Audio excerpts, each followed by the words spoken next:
apparently she's not quite ready yet. Let's keep it going I'm then. ready. Can you hear me? There you are. We got her. Oh, well, it's so great. We didn't see you pop up right away. Laura, great to have you this morning. I wanted to start with this breaking news overnight that it appears, and there you are. You popped up for us. It's so great to see you.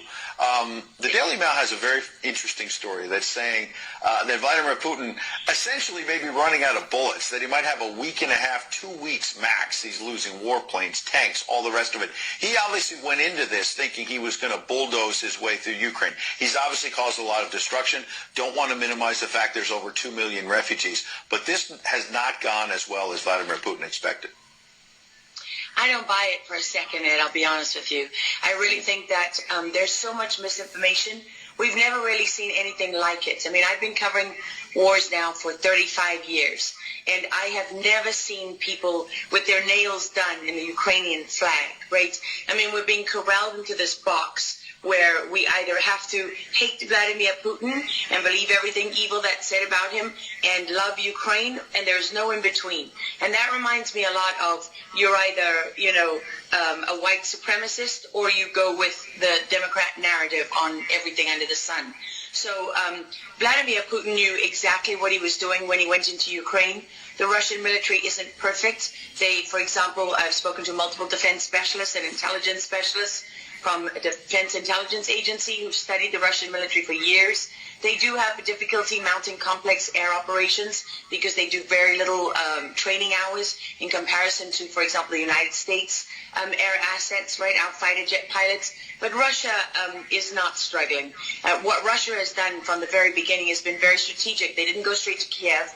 They went to all those bioweapons laboratories that are scattered all over the country. Some of them they built, so they know where they are. They've known where they are since the Soviet Union, because under the Defense Threat Reduction Program, we went in after the fall of the Soviet Union and supposedly turned those facilities from bioweapons labs into public health labs. Although, these days it's hard to believe anything that our leaders tell us because they've lied about COVID, they lied about Russia collusion, they lied about the Ukraine impeachment trial, and there's so much more going on in Ukraine that nobody is talking about. You see such dishonesty when it comes to the history of Ukraine. You see dishonesty when it comes to the Azov Battalion, which is funded by the U.S. and NATO. I mean, you can find pictures of them online holding up the NATO flag and the swastika at the same time. Their own emblem contains the black sun of the occult, which was a Nazi SS emblem.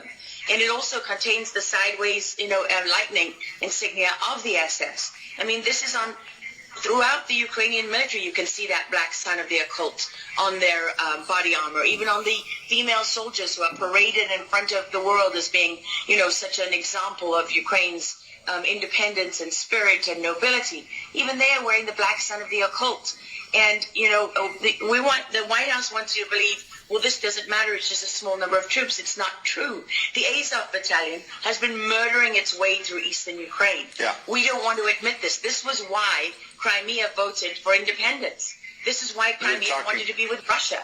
Because we in the media, in the Western media and in the West, won't acknowledge the reality of what's gone on. Western Ukraine backed the Nazis. It was a headquarters for the Nazi SS. The CIA under Alan Dulles actually gave immunity from prosecution to the Nazis of Ukraine from the Nuremberg trials. So there's a long history of the United States and our intelligence agencies funding and arming Nazis in Ukraine. These are not like new neo-Nazi groups that sprung up. These are the actual Nazis from the Second World War, who, if you go back to the Nuremberg trials, said that they were planning for a 1,000-year Reich. And so you have to really wonder as you look at this, when you know that the CIA sponsored the Color Revolution in Ukraine in 2013 and 14, that they selected Ukraine's leaders, go to Victoria Nuland's leaked phone conversation where she and the U.S. ambassador are deciding who can lead Ukraine. I mean, there's as much interference here as you could possibly imagine before you even get to Hunter Biden, Nancy Pelosi, John Kerry, and Mitt Romney, and all of their children who are employed, who earn millions from Ukrainian gas companies. Yeah, you are pointing, pardon me, to a real credibility crisis for our leaders. I want to let Karen Turk jump in. Yeah, I wanted to bring up the fact that President Zelensky is Jewish, and I don't know exactly how this factors in, but there's some very interesting points in what you're saying. And looking at this, you could think it's political theatrics. You made a very good point at the beginning that you think that Putin is in control. And I actually want to play something that Jen Psaki said, because it seems that the White House is actually echoing that sentiment. Watch this. Well, the end game is really a question for President Putin. We have completely crushed his economy. We have provided military assistance, humanitarian assistance to the Ukrainians, enabling them to fight back for far longer than the Russian leadership anticipated. And again, he has to determine what the path forward looks like for him. Thanks, everyone. He's determining what this looks like, and I think that's a lot of what you said, Laura. I'd love to get your thoughts on that, what you just watched. What troubles me about the moment that we're in is that we have such a selective and a narrow reading of history. President Zelensky may be Jewish, but he's not the only one in this who suffered during the Second World War, whose ancestors suffered, right? I mean, look at Putin. How many relatives did he lose in the siege of St. Petersburg? People don't know their history. They don't know what made Vladimir Putin. And I'm not I'm not defending him. I don't need to defend Vladimir Putin. My job as a journalist is to try to understand what is the truth here. I don't like being lied to. And we're being lied to on an epic scale. When we're told your only choice is you have to be 100% with Zelensky, who's a puppet, who you can find on the internet in black stilettos and leather pants, with shirtless, doing a spoof Dancing with the Stars kind of entertainment video. That's a mock of a Ukrainian group that does this kind of satanic, occult type of music video. And I mean, Zelensky was selected, like so many of our leaders. And honestly, with big tech and with election fraud these days, we don't know how many leaders all around the world have been selected for us and weren't actually voted in. But what we do know is that there are increasing problems with technology and the digitization of our world. Because look at what's happening with COVID. Look at what has happened globally.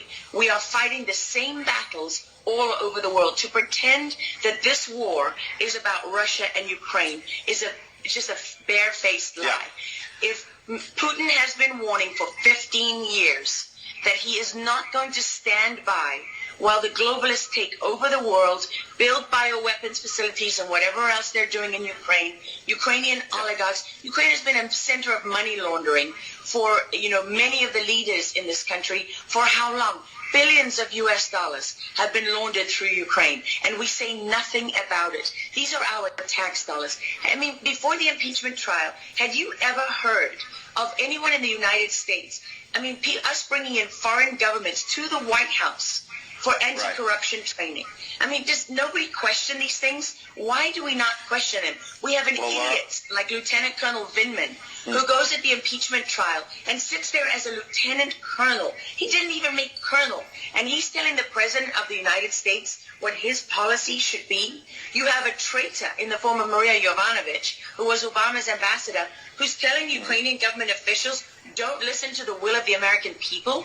Don't listen to the election results. We are the true leaders of America. I mean, and then people object when the woman isn't even fired. She's given a cushy job for life at Georgetown University at the expense of the U.S. taxpayer. And we're told that the President of the United States cannot say to his foreign counterparts, that we want you to look into something. But Joe Biden can withhold as much aid as he wants to. I mean, there's so much hypocrisy and dishonesty here, and Ukraine is at the center of it all. Go back to Russia collusion. Go to Alexander Chalupa. Go to Eric Karamella, the whistleblower who went to work for Adam Schiff, who wasn't really a whistleblower, and all those corrupt people in the deep state. And you know what? The deep state isn't a theory. It's not a conspiracy theory. It's an actual deep state. Look up the SES, the Senior Executive Service, because when that bureaucracy was ushered into law in the United States of America, that's when we got a bunch of unelected bureaucrats pulling the strings behind the scenes. And these are the people that keep lying to us. Absolutely. And pardon me, we've got a live chat where we're streaming on Getter, for example, and I'm watching it as you're talking. People are talking about how you're dropping truth bombs and you're a real journalist. And I know that, having worked alongside you for many, many years when you're at CBS and many other places. And maybe they didn't want to hear the truth, but you're dropping those truth bombs now. Unfortunately, we've got to hit a break right now. We'd love to have you back in the days ahead. We love having you on. Lara Logan, thanks for joining us on Real America's Voice. Thank you so much.